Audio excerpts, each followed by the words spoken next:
वासुदेव करीतो फेरा. तर मला सांगा, या ठिकाणी भरपूर लोक आहेत. तुम्ही जे आतापर्यंत आपण जे आयुष्य जगलो, मी पण आलो तुमच्यामध्ये. तर विषय असा आहे, आपण जे आयुष्य जे जगलो, तर मला सांगा, हे आपण देहाला मी म्हणून जगलो ना.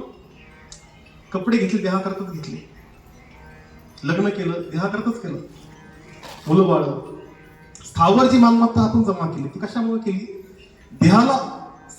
देहाच्या संबंधितच केली ना. तर विषय असा आहे की जो देह जर आपण जर नसेल, तर आपण जेही काही केलं आतापर्यंत त्याची मातीत झाली ना. तुम्ही जेही काही परिश्रम केले, जोही काही वेळ खर्च केला आयुष्यामध्ये, त्या वेळेच मात्र झालं महाराज. कारण असं आहे, वासुदेव करीतो फेरा, वाडिया आत बाहेर दारा. वाडिया म्हणजे शरीर, वासुदेव फेरा करतो. आता मला सांगा, तुमच्या आतमध्ये येणारा श्वास, माझ्या आतमध्ये येणारा श्वास, इथं जे काही लोक आहेत, जे काही जीवजंतू असतील, तो काय वेगळा असेल का मला?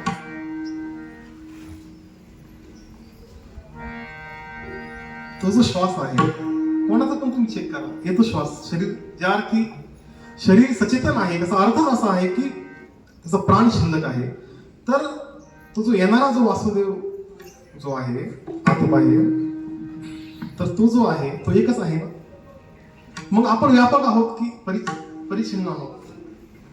व्यापकच आहे ना. भ्रांत पडली देहामुळे